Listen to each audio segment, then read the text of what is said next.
Hace aproximadamente 35 años se impuso la categoría de género dentro de lo que en algún momento se llamó estudios de la mujer, estudios feministas, los famosos Women's Studies. Pero mucho antes de que esta categoría se institucionalizara como vocabulario teórico, ya nos encontramos con muchísimos avances, muchísima expansión del terreno de los estudios de la mujer, basados sobre todo en el principio de igualdad y el principio de universalidad. Cuando en 1789 la Revolución Francesa declara igualdad e universalidad de derechos para todos, este todos se suponía un todo genérico que incluía varones y mujeres. Esto después en la práctica, en los hechos, no fue así, y este universalismo legal, formal, quedó vaciado de contenido una vez que solamente obtuvieron derechos los varones y dentro de los varones aquellos varones únicamente con estudios, con cierto patrimonio, con cierto reconocimiento de ciudadanía, etc. Es decir, esto ya nos permite dividir entre aspectos formales, la igualdad ante la ley, la universalidad, y aspectos materiales, es decir, las trabas que de hecho limitan o evitan que ciertos sectores de la población, paradigmáticamente las mujeres, pero también los negros, los pobres, negros entre comillas, etcétera, quedaran excluidos de esta enunciación del universal. Con lo cual, el universal no era tal. Un claro ejemplo de esto en nuestro país es la ley Sáenz Peña, de voto universal, donde el universo que vota son solamente los varones. Es decir, es lo que se llamó un universal masculino o simplemente la exclusión de las mujeres del modelo del universal. A partir, digamos, de este criterio universal igual, es que las mujeres desde la Revolución Francesa y antes en más, reclaman derechos igualitarios. ¿Igualitarios respecto de quién? Igualitarios respecto de los varones porque eran los que más derechos tenían. Entonces, el modelo a emular, el modelo a alcanzar era el de varón clase media o media alta culto, generalmente blanco, porque los negros estaban excluidos. A partir de aquí, casi todos los reclamos, y yo lo estoy centrando en nuestro país, que se hacen desde mediados del siglo XIX en más, se basan en igualdad de educación, igualdad de oportunidades, las famosas igualdades de oportunidades, igualdad de posibilidad de acceso a trabajo, igualdad de remuneración para igual trabajo. Algunas leyes reflejan esto. Por ejemplo, la ley 1420, que no pone impedimento legal, formal, para que las mujeres ingresen a la educación. Sin embargo, en las prácticas les costó muchísimo acceder, sobre todo a la educación universitaria. Entonces nos damos cuenta que si leemos las actas del Congreso femenino de 1910 en festejo del centenario, nos encontramos con que las reivindicaciones fundamentales de las mujeres son igual educación, igual posibilidad de trabajo y en consecuencia igual salario. Estas reivindicaciones van agregadas al derecho al voto, es decir, la ciudadanía plena. No ser ciudadanas de segunda o directamente no ciudadanas por carecer de derechos políticos, de derechos civiles. A partir de la década de los finales de los 70, diría yo, comienza a introducirse, sobre todo en Estados Unidos, no así en Europa, la denominación género. Y la denominación género viene de la mano de una caracterización y una división que ya no es igualdad-diferencia en el sentido en que la veíamos en el modelo universalista anterior, sino que viene de la mano de esta diferencia entre formal material que nombrábamos al principio. Veamos. De hecho, la igualdad no se cumple. De hecho, hay un montón de impedimentos que tienen que ver todavía con el sexo, hasta ahora lo llamamos sexo, con la clase social, con la etnia a la que se pertenece. Es decir, la estructura social es una estructura excluyente, por lo tanto, la igualdad formal que se pregona no se cumple en los hechos. A partir de aquí comienza a generarse la necesidad de centrarse, y esto viene muy de la mano de la posmodernidad, en lo que son los discursos, los relatos, el aspecto material de la conformación social y de la conformación de los, ahora voy a decir, géneros. Por lo tanto, el género comienza a ser la socialización o la formación cultural, la educación cultural de las personas, y en un comienzo se pensó sobre el sexo. De esta manera, el sexo como lo naturalmente dado, lo biológico, aquello con lo cual venimos, comillas, de nacimiento, y el género como la construcción social, incluyendo preconceptos, paradigmas, estilos, etcétera, que se establecía por sobre el sexo.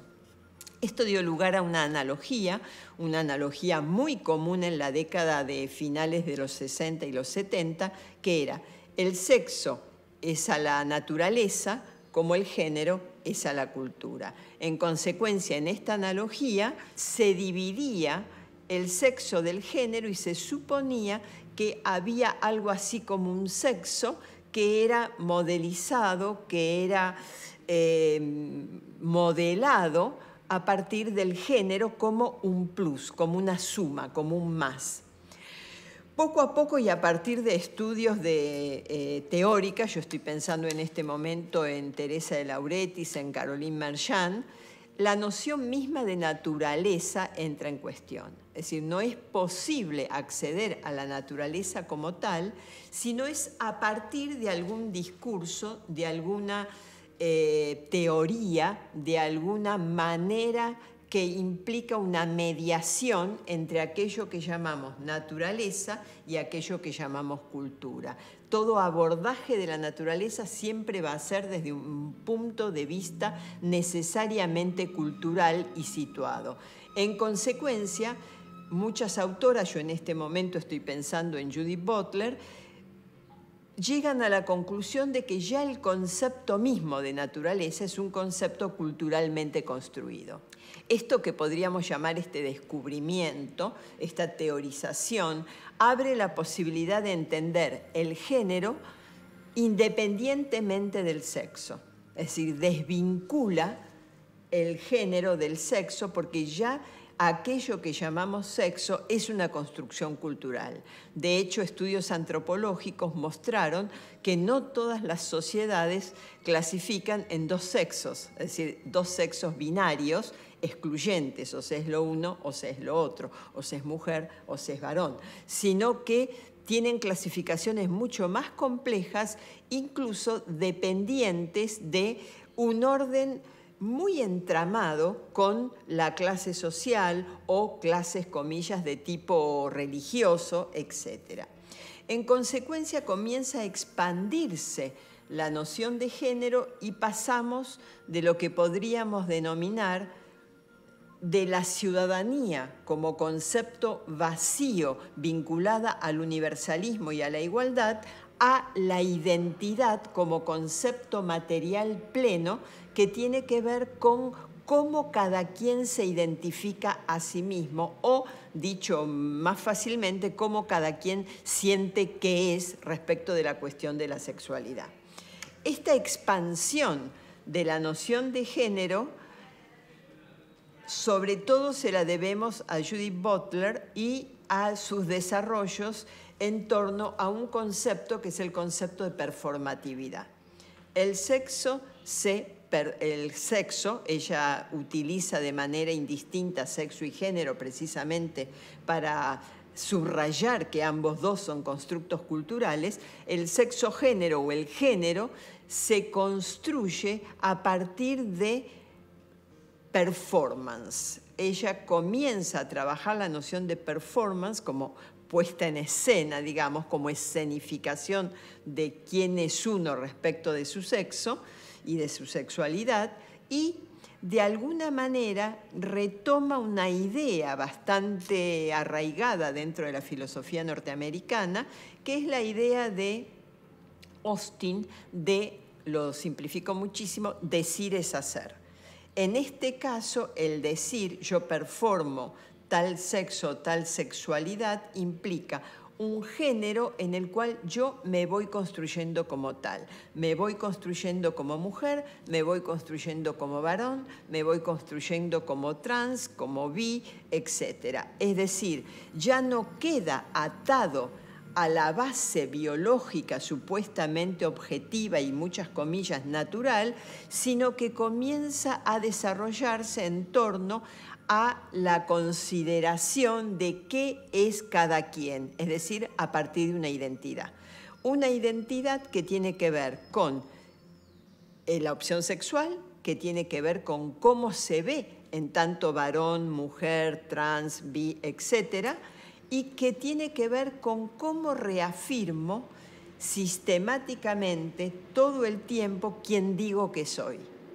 De ahí se derivan todas las leyes de identidad autoasumida como diferentes de las leyes más tradicionales que determinaban el sexo en el lugar de nacimiento, en el momento del nacimiento y, comillas, científicamente, es decir, era el médico quien determinaba el sexo. Este paso de la ciudadanía a la identidad, si volvemos a esta división entre formal y material, lo que hace es de alguna manera horadar algunos espacios dentro del universal material que lo limitaban, que limitaban el universal formal excluyendo. ¿Excluyendo a quiénes? Excluyendo, por ejemplo, a todos los bebés nacidos sin un sexo definido y que, debido a las políticas de, llamémosle, adecuación normal, muchas comillas en normal, en general eran operados con el nombre de operación correctiva. Es decir, eran operaciones que desplazaban la indeterminación sexual de esta criatura a varón y generalmente a mujer, porque es mucho más fácil la operación que convierte en mujer que la potencial posibilidad de una operación que convierte en varón. Entonces, generalmente todos los sexos indefinidos al momento de nacer se trasladaban a identidades, es decir, a cuerpos intervenidos quirúrgicamente para ser convertidos en mujer, con una serie de problemas muy serios, sobre todo a partir de la adolescencia, donde comenzaban muchas veces a aparecer caracteres secundarios de origen masculino que entraban en tensión o en contradicción con lo que era el cuerpo de estas criaturas y de estos jóvenes. Este tipo de dificultades tiene su, llamémosle, su punto culminante en los desarrollos de Judith Butler. Y me detengo unos minutos en ella porque me parece que ha sido fundamental para desarrollar esta área. Su primer libro, que es de 1989, en Argentina se difunde la segunda edición, que es desde 1990, se llama Gender Trouble. Lo digo en inglés porque, en mi mal inglés, porque se traduce como disputas sobre el género. Y yo creo que la palabra disputas sobre el género de alguna manera distorsiona la idea de problemas, es decir, no es una disputa externa sobre el género, sino que el concepto de género, en tanto se mantenía a la época en que escribe Judith Butler de manera binaria y fuertemente vinculada al sexo, tiene problemas. Tienes problemas porque hay una población importante de indefinición sexual de nacimiento, de opción sexual diferenciada, lo que se suelen llamar las minorías sexuales, etcétera, que generan problemas y hacen estallar la clasificación binaria que presupone que el universal humano se agota en dos sexos, varón y mujer.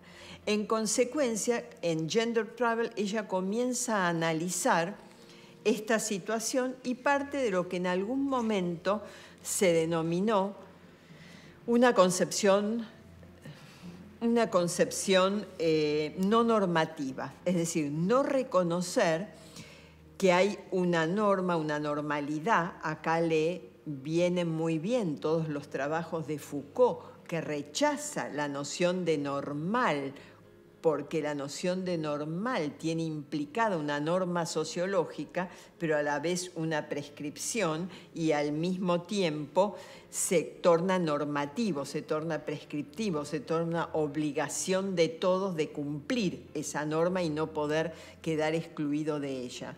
En consecuencia, entra en coalición y retoma los estudios Foucaultianos para la noción para redefinir la noción de género, y comienza a mostrar todas las dificultades y lo que podríamos llamar los límites de esa definición como definición que limita.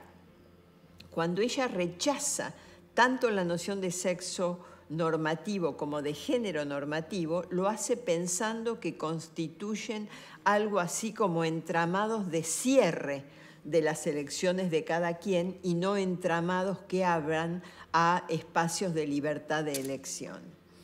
A partir de Gender Travel, donde ella analiza la categoría de género, analiza la categoría de representación y toma de Foucault también la idea de que las sociedades disciplinan los sujetos que luego van a venir a representar, la pregunta es, ¿por qué la sociedad disciplina? La palabra también es de Foucault, socializa, prescribe binarismo. ¿Y por qué excluye sectores de la población que quedan de alguna manera colocados del lado de lo que ella llama lo abyecto? Es decir, todo sujeto normativo, todo sujeto normal, comillas en normal, queda definido por quienes son excluidos de esa normalidad. Es decir, quienes no son considerados normales definen por exclusión el espacio de la normalidad.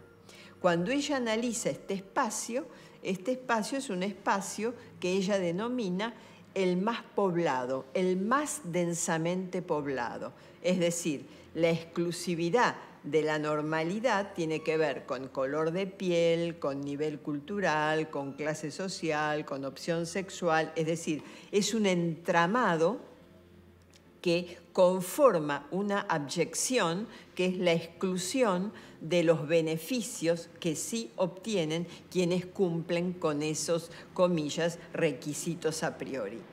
A partir de este análisis, ella toma la noción de abyecto de Julia Kristeva, a partir de este análisis es que va a tratar de descomponer, de desmontar, si ustedes quieren usar la palabra Foucaultiana, de deconstruir los modos en que se genera esta normalidad y los modos en que esta normalidad excluye.